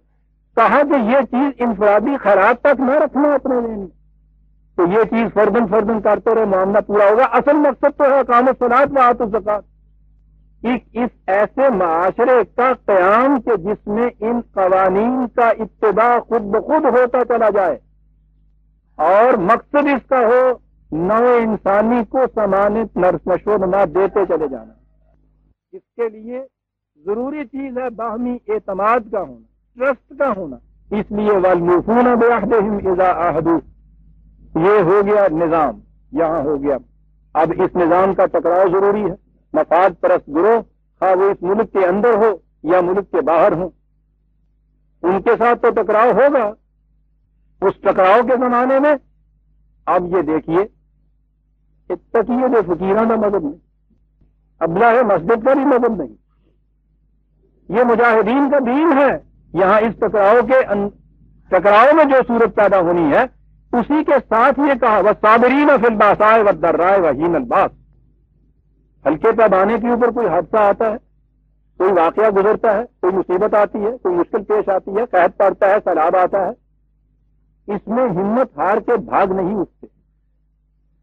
والصابرین، تو پھر وہ تو میں نے کہا ہے نا کہ اگر آپ اپنے یہاں اس کو لیں گے اردو یا پنجابی میں صبر، اس کے تو معنی ہوں گے ہاتھ پہ ہاتھ رکھ کے وہ بیٹھ جانے والا بھی، سوائے صبر کا چارہ ہی کوئی نہیں ہے، یعنی چارہ چنگا ہے۔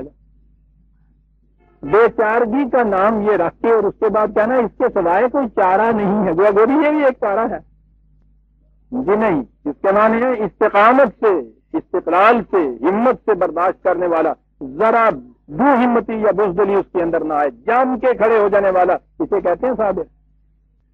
معاشرے کے اندر کوئی اس قسم کا ہنگامی حادثہ ہو یا باہر سے اس چیز کو توڑنے کے لیے کسی قسم کی کوئی چیز ایسی آئے، جنگ ہو جائے کسی کے ساتھ، ان معاملات میں ہمت سے، استقلال سے جم کے کھڑے ہو جانے والے۔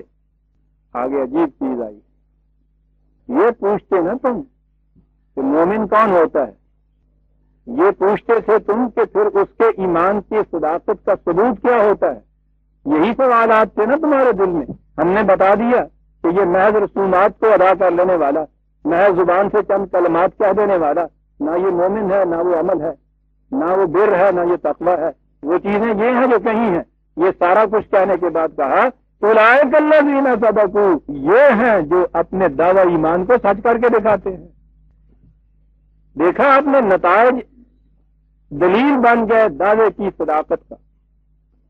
یہ چیزیں اگر نہیں ہیں تو ایمان کا فائدہ کچھ نہیں ہے اگر وہ عمل کے اندر اس کا اظہار نہیں ہوتا۔ ہزار فارمولے آپ کو یاد ہو، ڈاکٹر کو لاکھوں نسخے اخبار ہوں، کسی مریض کو نہ دے، مریض اس کو برت کے نہ دیکھے، اس کا نتیجہ نہ نکلے، تو فائدہ کیا ہے اس کا؟ وہ تو فقیہ شہر قارو ہے، لغت ہے حجازی کا، وہ ہے قارو سے۔ اولئک الذین صدقوا، سوال تمہارے یہاں پیدا ہوتا تھا، سب سے بڑی چیز یہی ہے نا، متقی کون ہوتا ہے؟ واولئک ھم المتقون، یہ ہیں جو قوانین خدابندی کی نگہداشت کرنے کے دعوے دار تھے۔ یہ کچھ کر کے دکھاؤ۔ اب یہ چیز آئی، لیس البر ان تولوا وجوہکم قبل المشرق والمغرب۔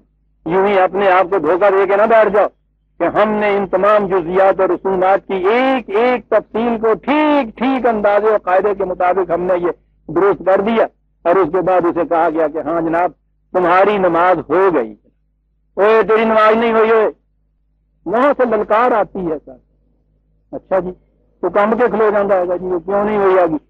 میں دیکھیا سی تیرے انگوٹھے جو سن وہ کنا کی لائن نہیں انہیں چھویا ہے، تھلو نہیں آؤں آ گیا۔ ٹھیک ہے جی، پھر مڑ کے پاس انہیں آؤں کر گل ہوئی نا، یا منظور ہو گئی، تو پہلا کی نہیں سی ہوا جڑا ہوں ہو گیا، یہی تو کہتا ہو گئی منظور۔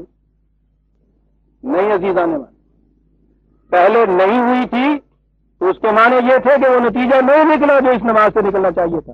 تمہیں بتانا پڑے گا کیا نہیں ہوا، کیوں نہیں میری نماز قبول ہوئی، تمہیں کیسے پتا چل گیا؟ مجھے سمجھاؤ کیسے نہیں ہوئی۔ اب جو تم نے کہا یہ کرو، تو اب اس کے بعد بتاؤ کہ یہ کیسے ہو گئی ہے، تمہارے بارے ثبوت تمہارے ذمہ ہے۔ وقتا اولئک الذین صدقوا، یہ ہیں جنہوں نے اس دعوے کے ثبوت میں کی صداقت میں ثبوت میں ہم پہنچا دیا ہے کہ ہو گئی نماز قبول۔ یہ ہے عزیزان من، نظر کی دنیا میں انسان خود فریبی میں مبتلا رہتا ہے۔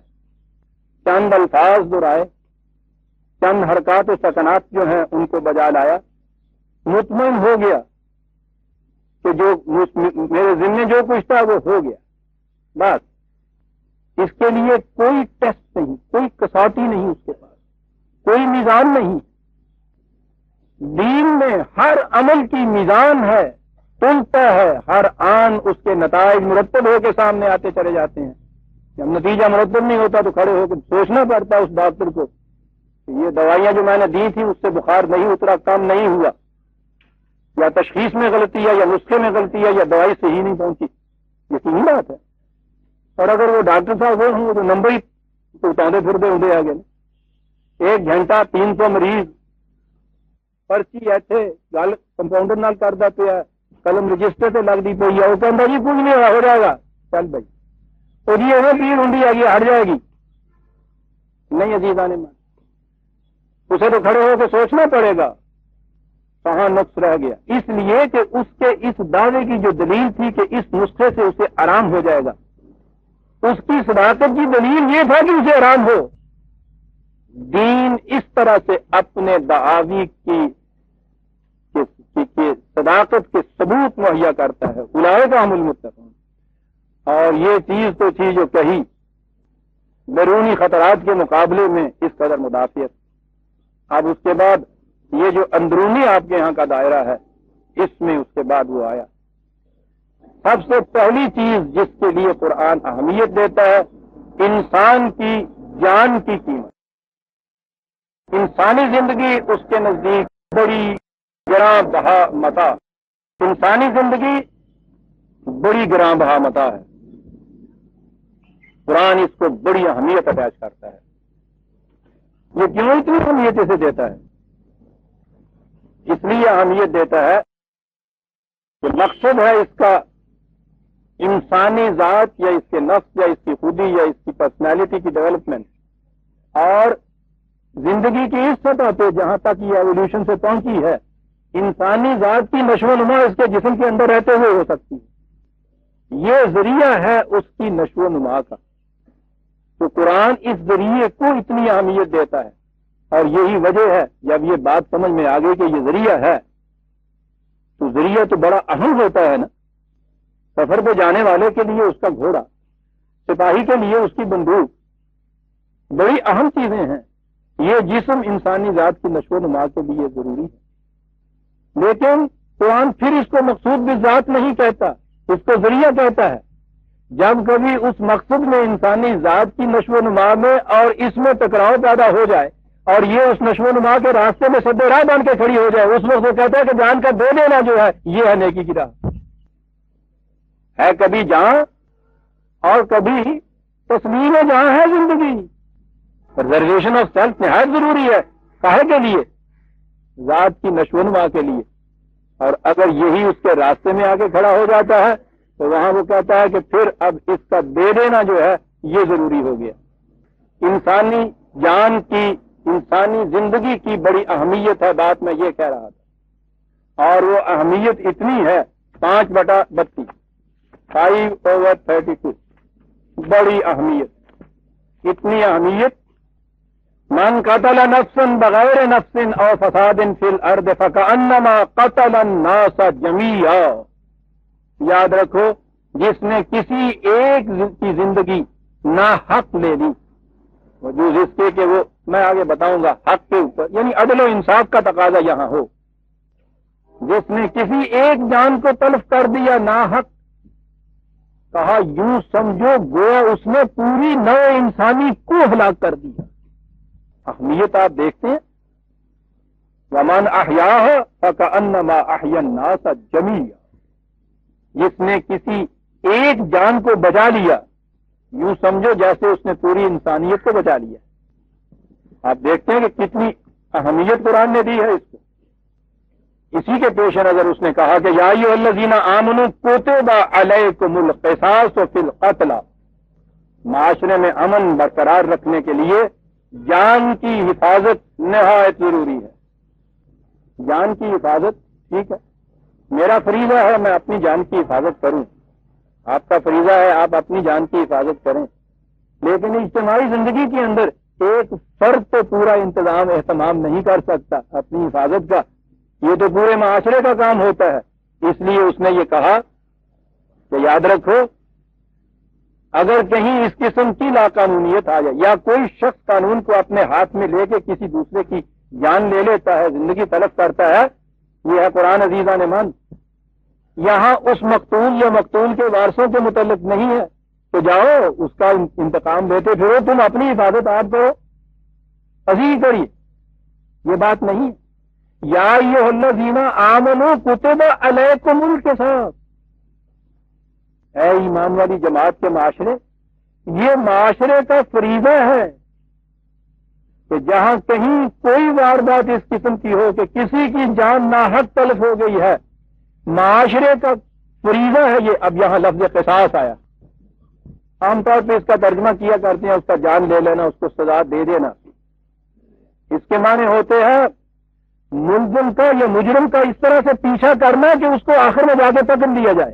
قصہ کے معنی ہوتا ہے کسی کے پیچھے پیچھے چلنا. تم کہنے تو جا کتوں سے کر جائیں گا تم. ہر مجرم کے متعلق معاشرہ اٹھ کے یہ کہے گا کہ تم اب کہاں جا سکتے، کہیں نہیں جا سکتے تم. قصاص اسے کہتے ہیں برادران نے. یہ جو اب بھی ہمارے ہاں ادھر منٹ گنڈی لال پور کے ضلع میں تو وہ کھوجی ہنڈے آ گئے نا، خوراک قدم والے، وہ اربوں کے زمانے کا قصاص ہوتا تھا. معاشرے پورے کی ذمہ داری ہے یہ کہ وہ کھرا نپے پہلا ملزم پکڑے وہاں جا کے اس کو پھر یہاں جس بیچارے کا کوئی مر جاتا ہے، وہ مرنے والے جو وہ تو مر گیا، یہ جو زندہ ہوتے ہیں ان پہ زندگی حرام ہو جاتی ہے بعد میں، اس مرنے والے کی کمی کی وجہ سے ہی صرف نہیں، یہ جو قانون کا تقاضا ہے کہ یہ جو اس کے بعد وہ قاتل ہیں یا اس کے ساتھ اور حمایتی ہیں ان کو گرفتار کرانا، ان کو عدالت میں لے جانا، ان سے پھر وہ سزا دلوانا، یہ سارا کچھ یہ جو اس کے بعد رہ جاتے ہیں ان کے لیے وبال جان ہو جاتا ہے۔ اور یہ تو پتہ ہے ان عدل لینے والوں کو کہ وبال جان کتنا پھر یہ ہوتا ہے۔ مراسی میں گھر چوری ہو گئی، پولیس آ بیٹھی، انہیں کیا لکھاوا کی گیا تیرا؟ انہیں کیا جی ایک میرا جلا گیا، لکھ لیا انہیں۔ تو جی ایک کے تھے، ایک دیو کی پی اسی بھی لے گیا کوئی، وہ بھی لکھ لیا انہیں۔ ایک کہتے چھوٹا جا سلوک کا جی سی، وہ بھی لے لیا، لکھ لیا۔ کہنے لگا جی اور لکھو، ایک میری پرات گئی، کہنے لگی پرات تو سامنے پی ہوئی ہے، کہنے لگا جی وہ پہلے گئی سن ہوں چلی جانی ہے، ایک بار سے نہیں فرض لکھ ہی لاؤ تھی جہاں مار جانا وہ جی پرات رہ جاتی ہے وہ پھر کے ساتھ ہی تر جاتی ہے، وہ پرات لبن جانی ہوئی ہے ملزم۔ قرآن عزیز نے مان یا ایھا الذین آمنوا کتب علیکم القصاص، اور یہ اس کی ذمہ داری نہیں ہے، یہ اسی کا فریضہ نہیں ہے جس کا کیا ہے، سوال نہیں ہے۔ تمہارا معاشرے کا یہ فریضہ تھا کہ تم ہر فرد معاشرہ کی جان اور مال کی حفاظت کرتے، اگر ایک فرد کی جان گئی ہے تو اس میں تم اپنے فریضے کی ادائیگی میں تم سے کوتاہی ہوئی ہے، تمہارا فرض ہے کہ اٹھ کے اس کوتاہی کو پورا کرو۔ یہ جس کا یہ جاتا ہے اس کے لیے تو 17/33 صاحب قرآن کے قوانین جو ہیں ان کی فہرست بنائی، فہرست کا سوال نہیں ہے برادران عزیز، اصول ایسے دیتا ہے۔ میں کہتا ہوں یہ اتنا سا اصول جو ہے کتب علیکم القصاص، آپ دیکھتے ہیں اس کے نیچے جو آپ کے یہاں پھر قانون کا ضابطہ بنے گا وہ بنے گا کیا؟ مقتول یا اس کے وارثوں کو، مظلوم کو تو یہ کہا ہی نہ، مظلوم کے متعلق کیا کہا ہے 17/33 وَلَا تَقْتُلُوا النَّفْسَ الَّتِي حَرَّمَ اللَّهُ إِلَّا بِالْحَقِّ، انسانی زندگی کے جسے خدا نے واجب الاحترام قرار دیا ہے اسے کہیں ضائع نہ کرو، بجوز اس کے کہ اسی کے قانون کا تقاضا ہو کہ ایسا کیا جائے۔ وَمَنْ قُتِلَ مَظْلُومًا، جو ظلم سے مارا گیا، دیکھیے پہلے بالحق کہا گیا، ہر مارے جانے والے کے متعلق نہیں ہے، قاتل کو سزائے موت ملتی ہے تو وہ اس کا قتل جو ہے بالحق ہے۔ من قتل مظلوما فقد جعلنا لولیہ سلطانا، تو اس کا جو وارث رہ گیا ہے وہ یہ نہ کہے سمجھے کہ میرے ہاں کا تو ایک فرد تھا وہ چلا گیا اور میں تو لاوارث رہ گیا، میری کون سنے گا؟ کہا ہم نے اس کے لیے تقویت کا موجب اس معاشرے کو بنایا ہے، یہ اس مظلوم کے وارثوں کا جو وہ اب تنہا رہ گئے ہیں، ہم نے تمہیں اس کے لیے سلطان کیا بات کیا گیا قرآن، اتھارٹی، پاور، بظاہر تو وہ ایسا ہے نا کہ جس کی بیچارے کے پاس اب وہ لاوارث رہ گیا ہے، پاور کوئی نہیں رہی، باں کوئی نہیں رہی ہیں، ادیاں ٹوٹ گئی ہیں، وہ کہنے لگا ڈرنا۔ یہ سارا معاشرہ جو ہے اس لیے ہم نے اس معاشرے کو قائم رکھا ہے کہ وہ تیرا حمایتی بنے۔ انہ کان منصورا، لوگ سمجھتے تھے کہ ان کا کوئی ہے نہیں، انہیں معلوم ہونا چاہیے کہ ہم ہیں اس کے، اس کو نصرت اور حمایت اور تائید اور قوت ہماری طرف سے پہنچے گی۔ یا ایھا الذین آمنوا کتب علیکم القصاص فی القتل، اور اس کے بعد ایک عدم کی مساوات کا ایک اصول بیان کیا ہے۔ اگلے لفظ الحر بالحر والعبد بالعبد والانثى بالانثى، اب اس کا ترجمہ تو یہ ہے اور یہی مفہوم غلط لیا جاتا ہے، آزاد کے بدلے میں آزاد، غلام کے بدلے میں غلام، عورت کے بدلے میں عورت۔ اب اتنا سا ہی ترجمہ اگر دے دیا جائے تو اس کے معنی یہ ہو گئے کہ اگر کسی غلام نے کسی آزاد کو مار دیا ہے تو یہاں الحر بالحر، آزاد کو اگر مارا گیا ہے تو کسی آزاد کو مارنا ہوگا، تو وہ غلام نہیں چھڑ دے تو کوئی آزاد لبے، وہ آزاد لبے، غلام کے الحر بالحر، کسی غلام کو کسی آزاد نے مار دیا ہے تو وہ جو آزاد مجرم ہے اسے آپ کچھ نہیں کہہ سکتے، کوئی غلام تلاش کرو، العبد بالعبد.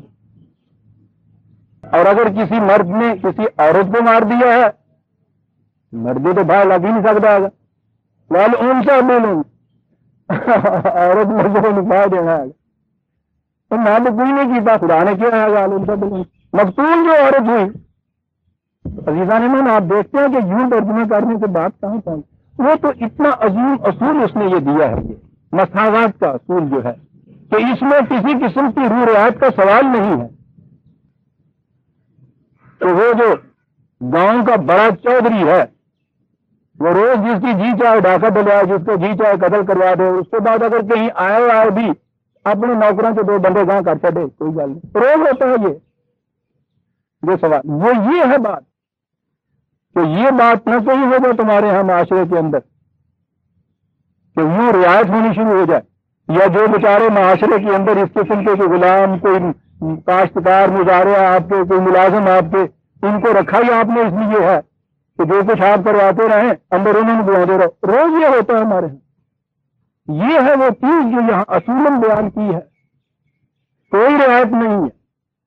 چودھری بھی اگر آزاد جو ہے حر جس کو کہا ہے، وہ تو بہت بڑی چیز ان کے یہاں ہوتی تھی. قاتل اگر وہ ہے تو وہی ہے جس کو سزا ملے گی. یہ نہیں کہ اس کے بدلے میں تم اس کے نوکروں کو پکڑ لو یا وہ بھی اپنے مزاروں کو بھیج دو. یہ سوال نہیں ہے. کسی کے بدلے میں کوئی دوسرا نہیں پکڑا جائے گا. لا تزر وازرا وزرا اخرى، کوئی بوجھ اٹھانے والا کسی دوسرے کا بوجھ نہیں اٹھائے گا. عدل کا یہ تقاضا ہے، یہ کیا جائے گا. یا آگے فمن عفی له من اخیہ شیء فاتباع بالمعروف واداء الیہ باحسان. ترجمہ اس کا یہ ہے کہ جس کو اس کا بھائی یعنی مقتول کے وارثوں میں سے کوئی جس کو کچھ معاف کر دے تو وہ ٹھیک ہے، وہ اس کے ادا کرے اور اس کی کمی کو پورا کرے. قرآن کے اتنے ٹکڑے سے ہمارے ہاں ایک ایسا غلط قانون بن گیا ہوا ہے جسے دیوت یا خون بہا کا قانون کہتے ہیں شریعت میں. وہ یہ ہے کہ قتل کسی قسم کا ہو، وہ جو مقتول کے وارث ہوتے ہیں ان کو اجازت ہے کہ وہ اس قاتل سے کچھ خون بہا لے کر اس کو معاف کر دیں. آپ دیکھیے کہ یہ چیز معاشرے میں کتنے بڑے فتنے کا موجب بن جاتی ہے اور بنتی ہے. بھائی بھائی کا دشمن، وہ اپنے کسی ایک سے کہلوا کے اس کو کرا دیتا ہے قتل. اب اس قتل مقتول جو ہے اس کا وارث یہ بھائی، اب اس بھائی کو اجازت دے دی جاتی ہے کہ وہ اس قاتل سے کچھ لے کے اس کو معاف کر دے. 100 روپیے میں سودا کر لیا، پلے 100 روپیہ دے کے اپنے کو لے لیا، یہ معاف ہو گیا. تو جنہوں قتل کروانا سی غلط تو آپ کا جناب. آپ دیکھیے یہ چیز، مقبول کے وارث کو یہ حق ہے کہ وہ قاتل کے ساتھ براہ راست معاملہ کر کے اور اس سے کوئی پیسے لے لے اور یہ معاملہ ختم ہو گیا. آپ دیکھیے کہ پھر ہوگا کیا، کتنی بڑی انارکی قتل کے معاملے میں پھیل جائے گی. خدا کا قانون یہ ہو سکتا ہے. دیکھیے قرآن کہاں کہتا ہے یہ بات. اور یہی چیز ہے جس کو نظر انداز کیا ہے ہمارے قانون بنانے والوں نے. وہ رہا ہے دیت جسے کہتے ہیں، کہاں ہے 4/92 وما كان لمؤمن ان يقتل مؤمنا الا خطأ. اس نے کہا ہے کہ قتل کی 2 قسمیں ہیں، جرم کی 2 قسمیں ہیں. ایک یہ ہے قتل عمد، ارادتاً کسی کو قتل کرنا. ایک یہ ہے قتل خطا، قتل کرنے کا ارادہ نہیں ہے، وہ کسی طرح سے خطا کے طور پر غلطی سے سہون ایسی بات ہو گئی ہے جس سے اگلا قتل ہو گیا. یوں ہی اتفاقاً بندوق چل گئی، یہ قتل خطا ہے. قرآن نے دونوں قسم کے قتل کے اندر خود یہ وَمَن يَقْتُلُ مُؤْمِنًا مُتَعَمِّدًا، اگلی آیت یہ دیکھیے متعمدًا اور وہاں خطاً ہے. یہ جو خون بہا ہے، دیت ہے جس میں اس کو اجازت دی جاتی ہے وارث کو، وہ اس میں ہے فَتَحْرِيرُ رَقَبَةٍ مُؤْمِنَةٍ وَدِيَةٌ مُّسَلَّمَةٌ إِلَىٰ أَهْلِهِ، کہ وہ ایک تو کسی غلام کو آزاد کرے اور یہ جو اس کے وارث ہیں ان کو خون بہا دے. یہ صرف قتل خطا میں ہے اجازت. اور یہی چیز ہے جہاں جس کو کہا قرآن نے ذالک تخفیف من ربکم ورحمہ. ٹھیک ہے قتل تو ہے یہ، لیکن جب یہ خطا کی چیز ہے، دانستہ نہیں، بالارادہ نہیں، تو اس کی سزا کے اندر بھی عدل کا تقاضا ہے کہ تخفیف کی جائے. کیا بات ہے اس تخفیف، یہ صرف اس میں ہے، یاد رکھیے. اور وہ جو قتل عمد ہے، بالارادہ ہے، اس میں مقتول کے وارثوں کو اس کی اجازت نہیں ہے کہ وہ خود اس کو فیصلہ کر کے خون بہا یا دیت لینے، بالکل نہیں. وہ اسٹیٹ ورسز ہے، کراؤن کا کیس ہے، معاشرے کا مجرم ہے، وہ مملکت کا مجرم ہے، وہ اس میں خون بہا اور دیت کی کوئی اجازت نہیں ہے قرآن کی روح. وہاں موت کی سزا موت ہے. یہ اور بات ہے کہ کچھ ایکسٹینویٹنگ سرکمسٹانسز ہوں، یعنی اس قسم کے کچھ حالات ہیں جس میں سزا میں کمی کی جا سکتی، یہ تو عدالت کی ثوابدید کے اوپر ہے. مقتول کے وارثوں کو اس کے اندر یہ حق نہیں ہے کہ وہ جی چاہے تو اس کو معاف کر دے اور پیسے لے لیں میرے پاس. اس میں جس قدر فساد کا امکان ہو سکتا ہے وہ روز ہمارے سامنے اس قسم کے قتل ہوتے ہیں.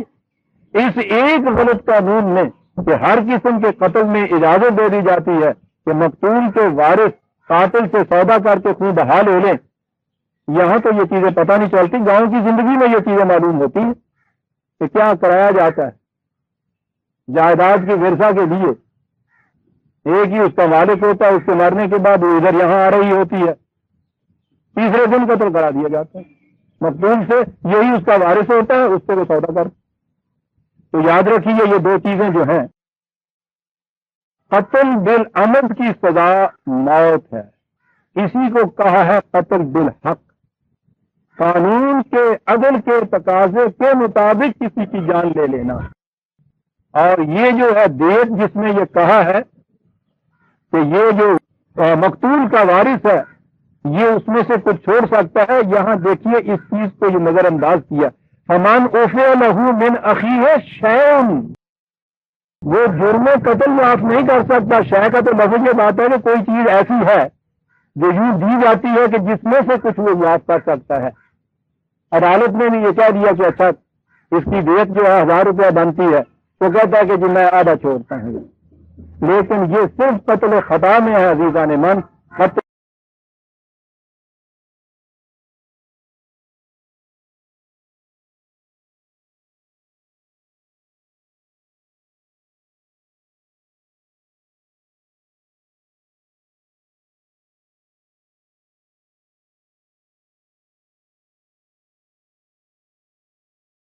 قتل عمد کے اندر مقتول کے وارثوں کو کوئی اجازت نہیں. وہ معاشرے کا جرم ہے، معاشرے کا وہ ملزم ہے، معاشرہ اس کی سزا دیتا ہے، کیونکہ معاشرہ پہ فرض قرار دے دیا گیا ہے قصاص. سورہ بقرہ کی آیت 178 تک آئے. 2 منٹ میں اگلی بھی بات کر دوں، بات ختم ہو جائے. وَلَكُمْ فِي الْقِصَاصِ حَيَاةٌ يَا أُولِي الْأَلْبَابِ. بات تو یہ تھی، یاد رکھو قتل کے جرم میں اس طرح سے قتل عمد میں یا قتل خطا میں ملزم کو جو مجرم قرار پا جائے اس کو جرم کی سزا دینا، اے صاحبان عقل و بصیرت، یہ تمہارے لیے زندگی کا سامان ہے. جس معاشرے میں فی الواقع مجرم کو سزا مل جاتی ہو تو زندہ رہنے والے جو ہیں ان کو زندگی مل جاتی ہے. کیا الفاظ ہیں قرآن کے. جیسے تم یوں کہتے ہو کہ صاحب ایک کی جان لے لی، ایک فرد کی تو جان لی، پورے معاشرے کو اس جان لینے میں زندگی عطا کر دی. وَلَكُمْ فِي الْقِصَاصِ حَيَاةٌ يَا أُولِي الْأَلْبَابِ لَعَلَّكُمْ تَتَّقُونَ. تاکہ تم اس کے بعد نگہداشت کرو قوانین کی. یوں حیات ملتی ہے قصاص کے اندر. 179 کے اوپر ہم آگے برادران عزیز. اگلی آیت میں یہ آئے گا حفاظت مال کیا چیز ہوتی ہے.